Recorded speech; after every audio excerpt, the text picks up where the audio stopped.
A propósito de la sonata a Kreutzer o sonata a Kreutzer de Leskov. 1. Enterraban a Fiódor Mijáilovich Dostoyevski. Hacía un tiempo desapacible y estaba nublado.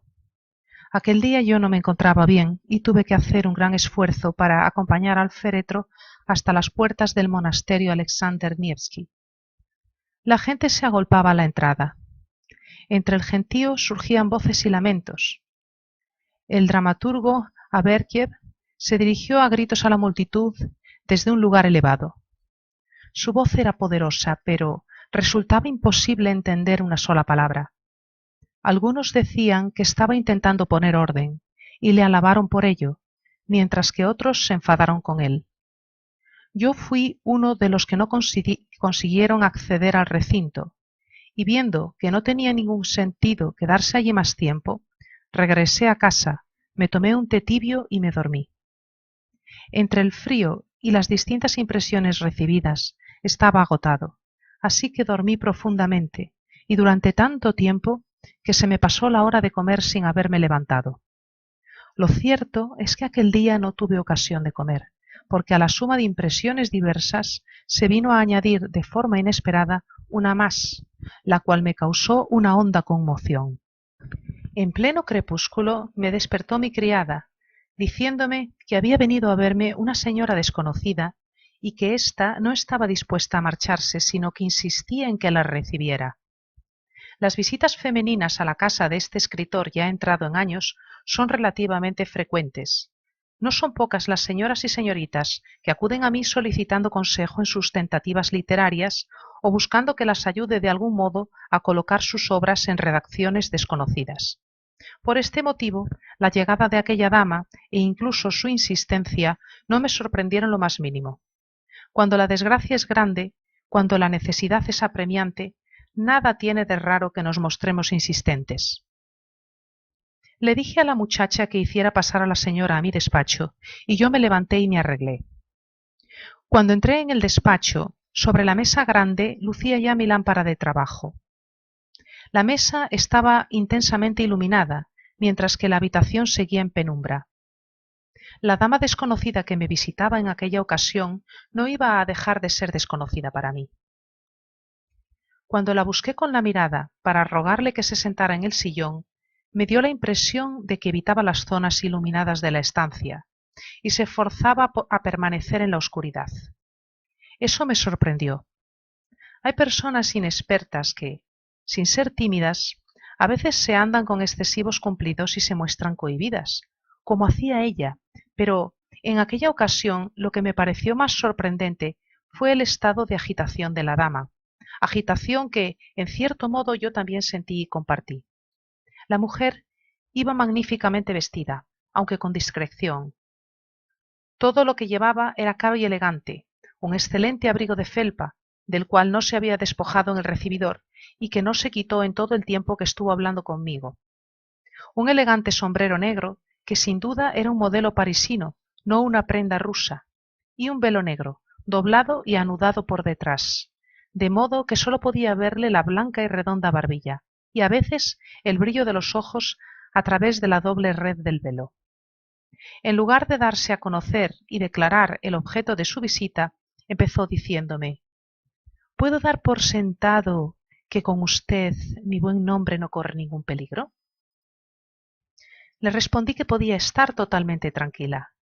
Entonces me pidió que me sentara en el sillón situado frente a la lámpara, y se tomó la libertad de mover el disco de tafetán verde que hay en la pantalla de la lámpara, haciendo que toda la luz se proyectara sobre mí mientras su rostro quedaba a oscuras. Se sentó al otro lado de la mesa y me hizo una nueva pregunta. ¿Es usted soltero? Le contesté que no se equivocaba, soy soltero. ¿Puedo hablarle con total franqueza?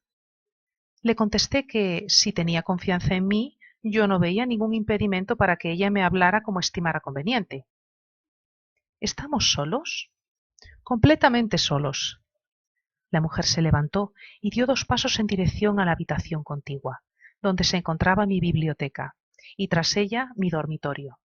En la biblioteca brillaba en aquel momento un farol mate, cuya luz permitía ver toda la habitación. Yo no me moví del sitio, pero dije, para tranquilizar a la señora, que, como podía ver, no había nadie en casa, a excepción de una sirvienta y de una huérfana de corta edad que no podía ser tomada en consideración. Entonces ella se volvió a sentar donde estaba antes, volvió a gustar la posición del disco verde y dijo: Discúlpeme, me encuentro muy agitada y mi comportamiento puede parecer extraño, pero tiene usted que compadecerme. La mano que había extendido hacia el disco de tafetán de la lámpara y que llevaba enfundada en un guante negro de cabritilla temblaba violentamente. Por toda respuesta le ofrecí un poco de agua. Ella me detuvo y dijo: No hace falta, no estoy nerviosa. He venido porque, con este entierro, esas cadenas, ese hombre que me causaba una impresión tan demoledora, tan extraordinaria, tan poderosa, ese rostro y el recuerdo de todo lo que me vi obligada a contar en 2 ocasiones, con todo eso estoy muy confusa. No debe usted extrañarse de mi visita, ahora le contaré a qué se debe. Da lo mismo que no nos conozcamos personalmente. Yo he leído muchas cosas de usted y muchas de ellas me han resultado muy simpáticas, muy cercanas, tanto que ahora no puedo resistirme a la necesidad de hablar con usted. Probablemente todo lo que se me ha ocurrido no sea más que una enorme estupidez. Antes de nada, quiero preguntarle una cosa, y usted debe responderme con sinceridad.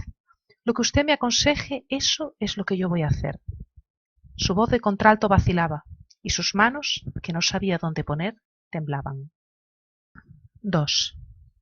Esta clase de visitas y esta clase de preámbulos, sin llegar a ser frecuentes, se habían dado antes en el curso de mi vida literaria. Eran propias sobre todo de personas con inclinaciones políticas, a las que no es nada fácil tranquilizar y a quienes resulta doblemente arriesgado e ingrato prestar ayuda, teniendo en cuenta además que en esos casos apenas puede uno saber con quién está tratando. En aquella ocasión lo primero que se me pasó por la cabeza fue que también aquella dama estaba dominada por la pasión política, que venía con alguna clase de proyecto que, por desgracia, se le había ocurrido confiarme. Los preliminares de su exposición recordaban mucho a todo aquello, y por ese motivo le dije sin ningún entusiasmo: No sé de qué me va a hablar usted, no puedo prometerle nada, pero, en cualquier caso, si sus sentimientos personales le han impulsado a venir hasta mí por la confianza que le inspira mi vida y mi reputación, yo no he de violar el secreto de aquello que usted, según parece, pretende transmitirme. Sí, dijo, se trata de un secreto absoluto, y estoy convencida de que usted lo guardará. No hace falta que le repita por qué es necesario guardar el secreto. Yo sé que usted lo comprende. Es imposible que me equivoque. Su rostro lo expresa mejor que cualquier palabra, pero es que además yo no tengo elección. Se lo repito, estoy decidida a llevar a cabo una acción que tan pronto me parece honesta como la considero brutal. La decisión debe de ser tomada ahora mismo, en este preciso momento, y es algo que depende de usted. No había ninguna duda. A esto le seguiría una revelación de índole política, y dije sin entusiasmo: La escucho. A pesar del velo doble, sentí clavada en mí la penetrante mirada de mi invitada, quien exclamó con rotundidad: Soy una mujer infiel, engaño a mi marido. Debo confesar con vergüenza que aquella declaración me quitó un gran peso de encima. Aquello, evidentemente, no tenía ninguna relación con la política. Engaño, seguía diciendo, a un excelente marido, a un hombre bueno. Y esto ya dura debo decir la verdad, de otro modo no vale la pena hablar. Ya dura 8 años, y todavía sigue. Para ser más exactos, la cosa empezó a los 3 meses de casarme. No hay nada más vergonzoso en el mundo. No es que yo sea mayor, pero tengo hijos, ¿comprende? Hice un gesto de asentimiento con la cabeza. Usted ya se hace cargo de lo que eso significa. En 2 ocasiones fui a ver, igual que he venido hoy aquí, a ese hombre que hemos enterrado y cuya muerte me ha conmovido tanto, y le confesé mis sentimientos. Una vez estuvo grosero conmigo, la otra se mostró cariñoso como un amigo. Ahora mi situación es tan distinta a como era cuando fui a verle a él. En fin, lo que quiero es que usted me dé el consejo que necesito. Lo peor en la vida es el engaño. Eso es lo que yo siento. Prefiero confesar mi vileza, sufrir el castigo y ser humillada, repudiada, arrojada a la calle. No sé qué va a ser de mí. Tengo una necesidad irresistible de ir a contárselo todo a mi marido. Tengo esa necesidad desde hace 6 años. Habían transcurrido 2 años desde que le engañé por primera vez, y en ese tiempo no había vuelto a ver a ese.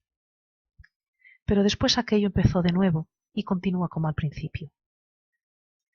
Durante 6 años he estado decidida a hablar y no he hablado, pero hace un rato, mientras acompañaba al féretro de Dostoyevsky, he sentido el deseo de acabar con todo esto, de acabar hoy mismo, de la forma que usted me aconseje. Yo permanecía callado, pues no entendía nada de aquella historia, y estaba claro que no podía dar ninguna clase de consejos. Ella lo leyó en mi rostro. Evidentemente usted debe de conocer más detalles. No he venido aquí para jugar a las adivinanzas, sino para contarlo todo. Lo que ocurre, no obstante, es que mentiría descaradamente si tratara de justificarme. Yo jamás he sabido lo que es pasar estrecheces. Nací en la abundancia y vivo en la abundancia. La naturaleza no me ha privado de raciocinio. Me dieron una buena educación. Fui libre a la hora de hacer mi elección matrimonial. En consecuencia, no hay nada que objetar al respecto. Me casé con un hombre que, hasta el momento presente, jamás ha manchado su reputación. Al contrario, mi posición era inmejorable cuando ese hombre... Lo que quiero decir es que mi marido me había pedido la mano. Yo creía que él me gustaba. Pensé que podía amarle. Y en cualquier caso, no se me pasó por la cabeza que pudiera engañarle, y mucho menos engañarle del modo más infame, más abyecto, y disfrutar de una reputación de mujer decente y de buena madre, cuando yo no soy decente y tengo que ser muy probablemente una mala madre. Pero la infidelidad mía fue inspirada por el mismísimo diablo. Por si quieres saberlo, yo creo en el diablo. En la vida muchas cosas dependen de las circunstancias. Dicen que las ciudades son inmundas y que en las aldeas hay más inocencia, pero aquello ocurrió precisamente en una aldea porque yo me quedé a solas con ese hombre maldito que mi propio marido había traído para que cuidara de mí. Yo debería estar arrepentida, de no ser por la inutilidad del arrepentimiento.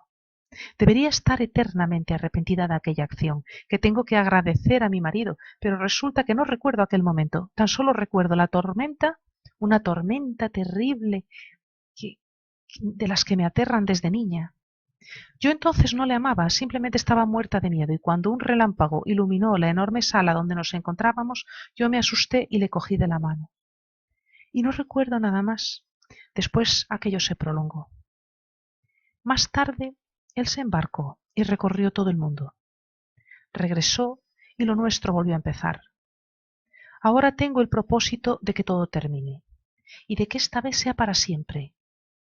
No es la primera vez que he tenido este propósito, pero nunca he tenido suficiente fuerza de voluntad para soportarlo. En cuanto él aparecía, en una hora ya se había volatilizado mi resolución. Pero lo peor de todo, no quiero ocultar nada, es que él no era el culpable de que las cosas fueran así, sino yo. ¿Lo entiende? Era yo la que tomaba la iniciativa y la que se empeñaba en conseguirlo y la que se enojaba cuando no alcanzaba fácilmente lo que me proponía.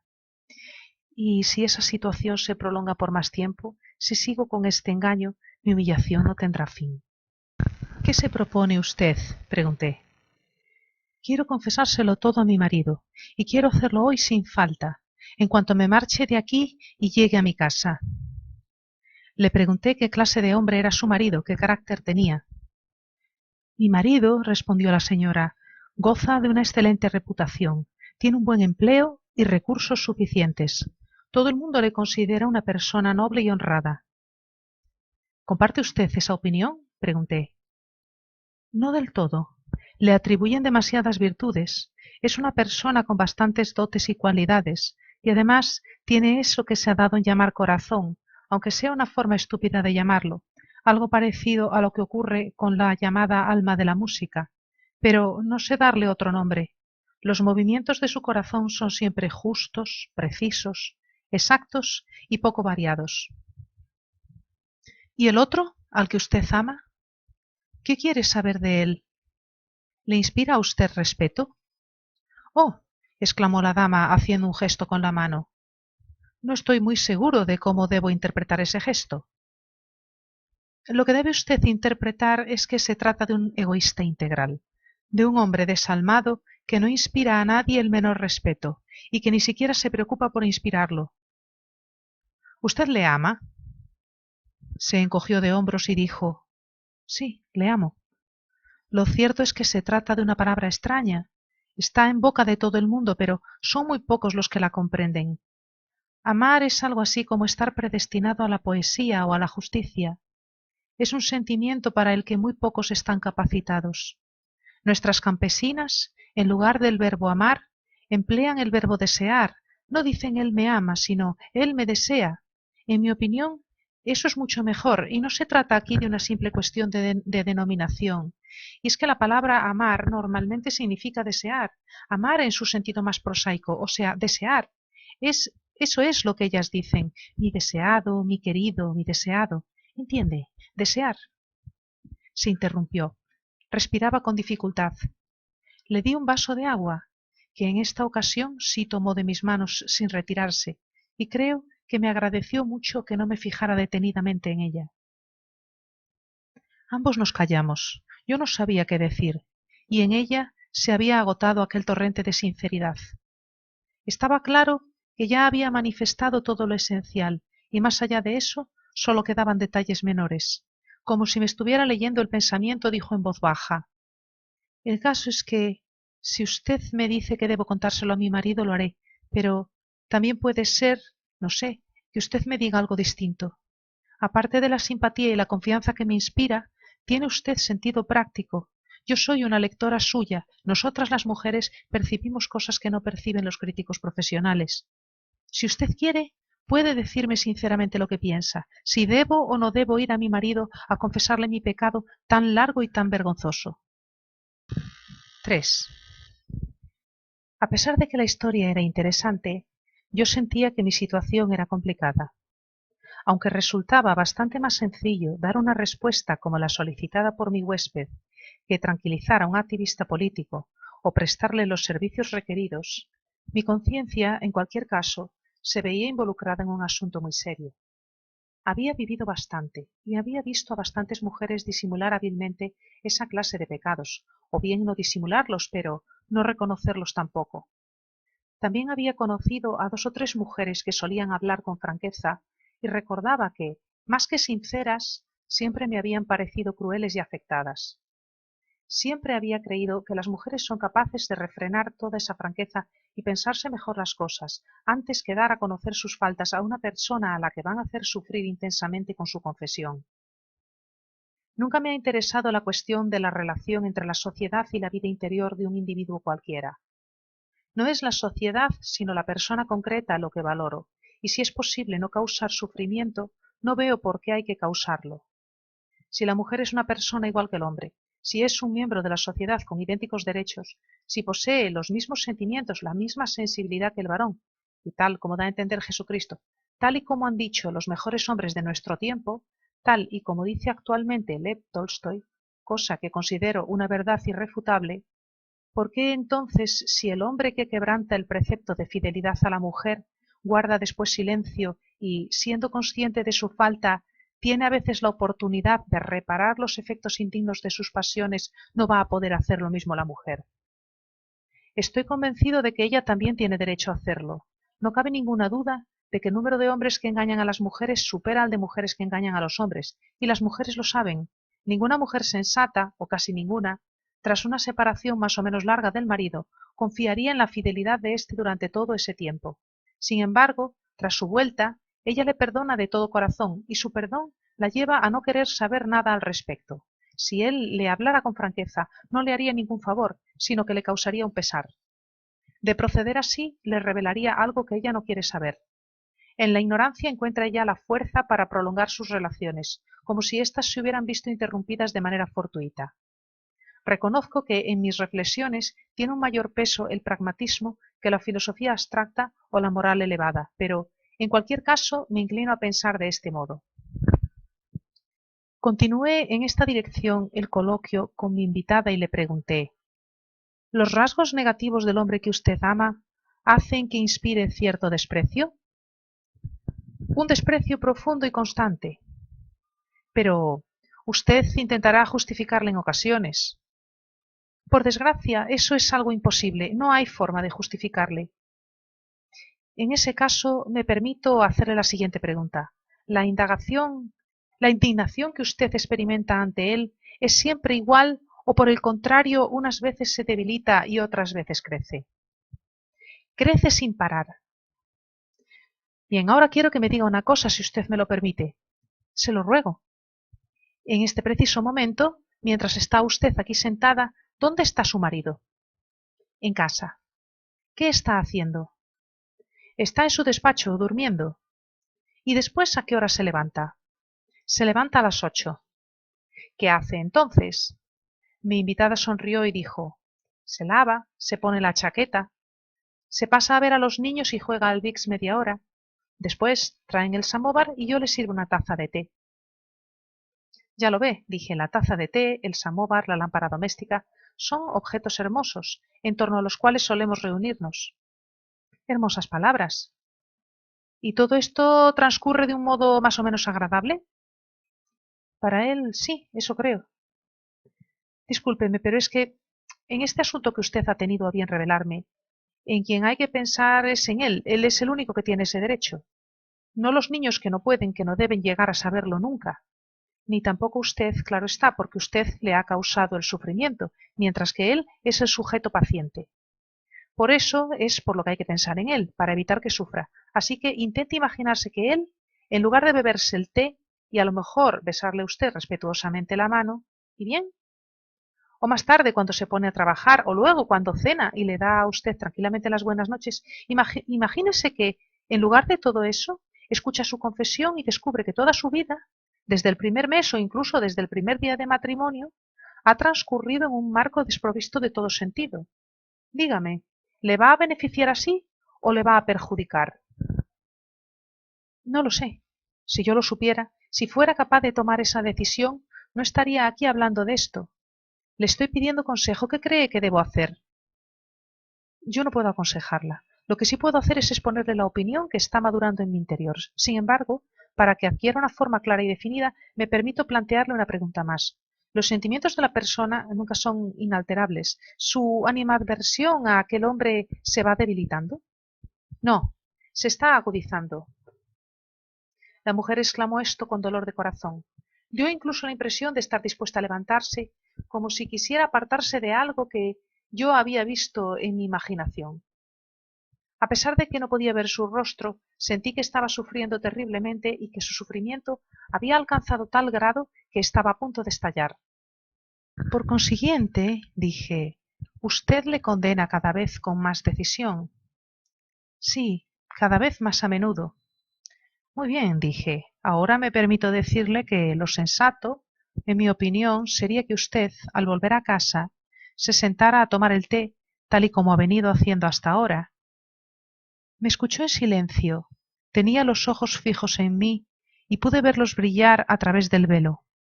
Escuché el latido fuerte y acelerado de su corazón. ¿Me aconseja usted que siga con el secreto? No le aconsejo nada, sino que pienso que eso sería lo mejor para usted, para él y para sus hijos, que pase lo que pase son sus hijos. ¿Y por qué es mejor así? O sea, que ha de durar eternamente. Es mejor así porque, si usted confesara, todo iría peor, y esa eternidad de la que usted habla resultaría aún más triste de lo que imagina. Mi alma se purificaría con el sufrimiento. Me pareció ver su alma. Era un alma viva, impetuosa, pero no era una de esas almas que purifica el sufrimiento. Por eso no respondí nada acerca de su alma y volví a mencionar a los hijos. Ella se retorció ambas manos, sus dedos crujieron y agachó la cabeza en silencio. ¿Y cómo va a terminar mi epopeya? Bien. ¿En qué confía usted? Confío en que el hombre a quien ama, o a quien no ama, según ha dicho, sino que se ha habituado a él, se le haga cada día más odioso. ¡Ay! Me resulta ya tan odioso. Le resultará aún más. Y entonces, le entiendo. Me alegro mucho.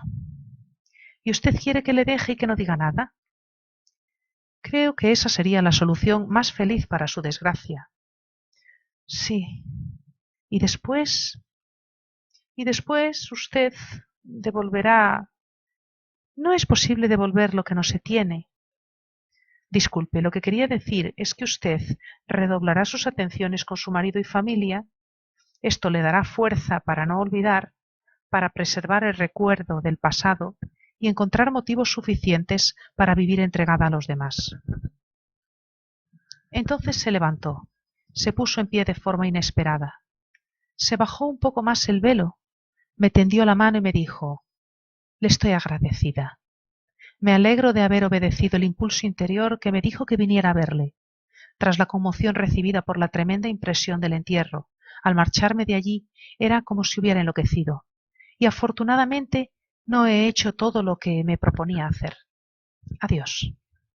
Me volvió a tender la mano y estrechó la mía con fuerza, haciéndome ver que no hacía falta que me moviera de mi sitio. Después hizo una inclinación y salió. 4. Insisto en que no llegué a verle el rostro a aquella mujer. Resultaba difícil juzgarlo solo por su barbilla y por lo que se intuía tras el velo, como bajo una máscara, pero sí pude hacerme una idea de la gracia de su tipo, a pesar del abrigo de felpa y del sombrero. Tenía, como digo, un tipo elegante, grácil y de una viveza excepcional, que ha quedado grabado en mi memoria con una fuerza insólita. Nunca hasta entonces me había encontrado en ninguna parte con aquella dama, y creo, basándome en su voz, que no era conocida mía. Hablaba en un tono sincero, con una voz suave y profunda de contralto que resultaba muy agradable. Sus modales eran refinados y podía tomarse por una mujer de mundo, o, más exactamente, perteneciente al círculo de altos cargos.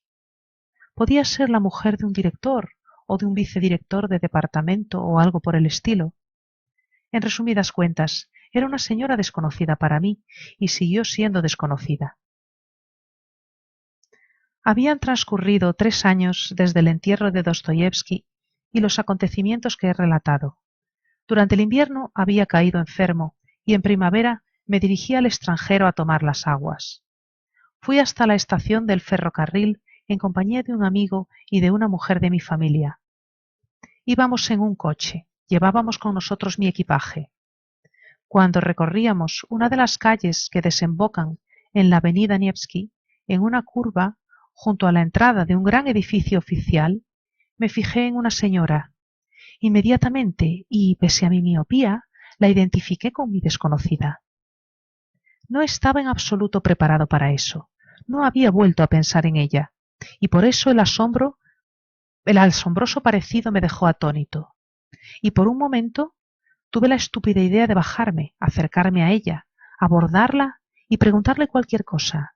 Pero, como iba en compañía de otras personas, afortunadamente no hice nada de esto y exclamé: «¡Dios mío, es ella!», cosa que arrancó una sonrisa de mis acompañantes. Efectivamente, era ella. He aquí cómo lo descubrí. Como suelen hacer todos los rusos, o la mayoría de ellos, di algunos rodeos en mi viaje. En primera instancia pasé por París y en julio estuve tomando las aguas. Tan solo en agosto me presenté en el lugar donde se suponía que estaría ya en junio. Pronto entré en contacto con la mayoría de los rusos que estaban tratándose allí. Como conocía a casi todo el mundo, la presencia de un nuevo rostro no me pasaba desapercibida. Un buen día, mientras estaba sentado en un banco en el parque, situado junto al camino de la estación, vi pasar un coche en el que iban un hombre con un abrigo claro y un sombrero y una señora con velo, y enfrente de ellos un niño de unos 9 años. Y otra vez me volvió a ocurrir lo mismo que me ocurrió al marcharme de San Petersburgo. ¡Dios mío, es ella! En efecto, era ella. Al día siguiente, en el restaurante del parque, distinguí en una mesita al marido, de aspecto agradable, aunque excesivamente delgado, y al hijo, de una belleza extraordinaria. El niño tenía cierto aire agitanado, de piel morena, con el pelo negro y rizado y unos grandes ojos profundamente azules.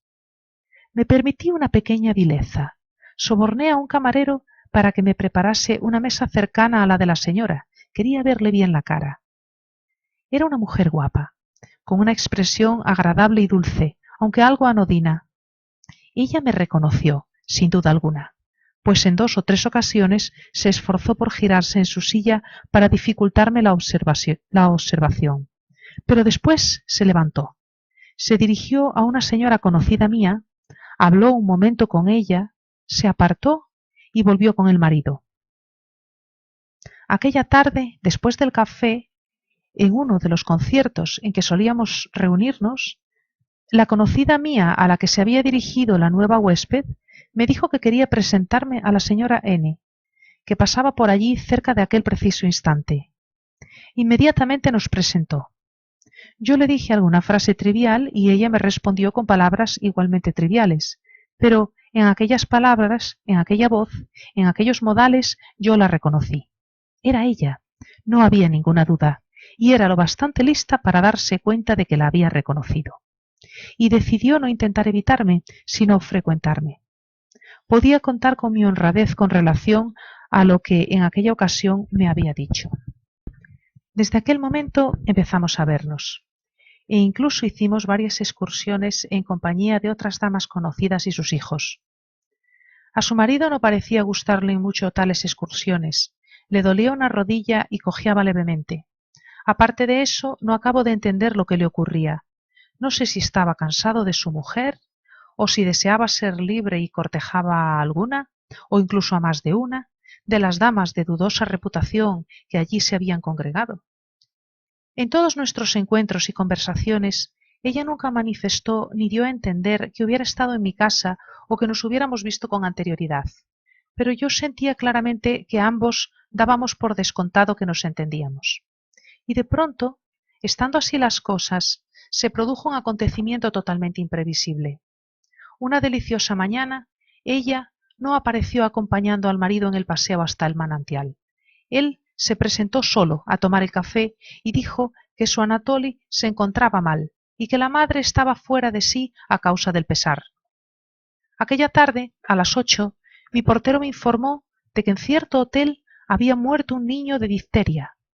Se trataba evidentemente del hijo de mi desconocida. Yo no me incluyo entre las personas demasiado prudentes y por eso cogí sin demora mi sombrero y me dirigí a ese hotel. Por alguna razón creía que el marido iba a reaccionar con cierta apatía en aquella situación.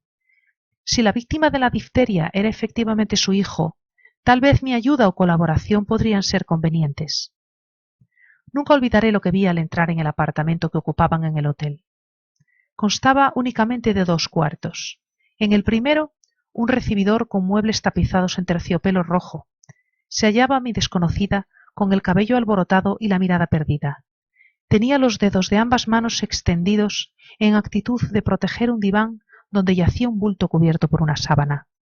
Por debajo de la sábana asomaba una pierna pequeña y azulada. Era él, el difunto Anatoli.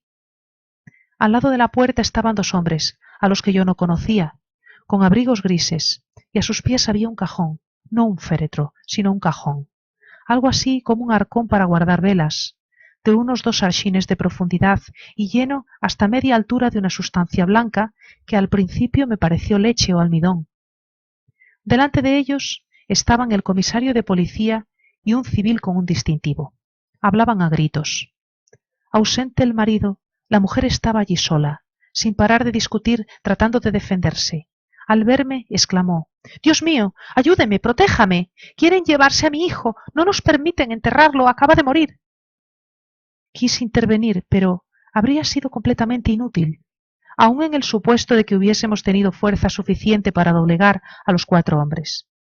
Estos, sin ninguna consideración y con bastante rudeza, metieron a la mujer en el otro cuarto y cerraron la puerta, y ella empezó a dar golpes con el puño, acompañados de lamentos estremecedores, todo ello sin ningún resultado. Entretanto, cogieron al niño, muerto en la flor de la vida, lo introdujeron en la solución de cal, agarraron rápidamente el cajón y se alejaron a toda prisa. 5. En las pequeñas ciudades con establecimientos de baños y en los balnearios, los fallecimientos ocasionan un enorme malestar. Los propietarios de hoteles y apartamentos evitan por todos los medios a los huéspedes cuyo estado de salud hace temer una muerte repentina. En ninguna de estas localidades se autorizan los cortejos fúnebres, y si se produce una defunción, la ocultan al resto de la gente, y sin vacilar, trasladan al finado en ferrocarril sin ritos ni ceremonias. Las enfermedades contagiosas con desenlace mortal son muy poco frecuentes. En la localidad donde murió el hijo de aquella dama se trataba del primer caso, y la noticia se extendió entre el público con una celeridad increíble, originando un miedo terrible, sobre todo en las mujeres. Los médicos locales, que en tales lugares constituyen la clase dirigente, se afanaron por aplacar los espíritus excitados, y rivalizando en celo unos con otros, se enemistaron y se dividieron en dos bandos. Unos, entre los que figuraban los dos médicos que habían tratado al niño, no negaban que la causa de la muerte de la criatura hubiera sido una auténtica difteria, aunque aseguraban que se habían adoptado todas las medidas para prevenir el contagio. En sus visitas al paciente habían llevado un traje especial y al salir se habían desinfectado escrupulosamente. Estos dos médicos se habían afeitado incluso para demostrar que se tomaban la cosa muy en serio. Los otros, muchísimo más numerosos, decían que el caso era muy dudoso y presentaban numerosos datos contradictorios, y acusaban a sus colegas de exagerar imprudentemente la enfermedad del niño, despertando con ello una gran alarma que sólo habría servido para acabar con la tranquilidad de los enfermos y sobre todo para amenazar los intereses económicos locales. Esta segunda fracción de los médicos desaprobaba la actuación de los representantes de poder local, quienes se habían comportado de forma especialmente brutal y descortés con la señora N, arrebatándole al hijo con una violencia propia de bandoleros poco menos que en el momento mismo de su muerte, y sumergiéndolo en cal tal vez antes incluso de que los últimos rescoldos de vida se hubieran apagado en él. Denunciando esa brutalidad, los médicos pretendían apartar de sí la atención del público, desviándola hacia otras personas cuya conducta ciertamente había constituido una grave descortesía, pero no lo consiguieron. Cuando llega la hora de ponerse a salvo, el egoísmo humano se vuelve especialmente execrable, y entre el público no había nadie dispuesto a prestar la suficiente atención al estado de la desdichada madre. Al contrario, si se trataba de difteria, no había que andarse con miramientos, y cuanto mayores fueran la resolución y firmeza de las autoridades, tanto mejor. No se podía, en efecto, exponer a otras personas a ese peligro. Lo único que les interesaba saber era a dónde habían enviado el cajón con el peligroso cadáver. Y las noticias que recibieron a este respecto eran bastante tranquilizadoras. El cajón lo habían transportado hasta un negro cenagal del que antes extraían lodo medicinal para los baños. Habían hundido el cajón en ese cenagal, sumergiéndolo en una de las profundas ollas que allí había, cargado con piedras y tras haberlo cubierto una vez más con cal viva.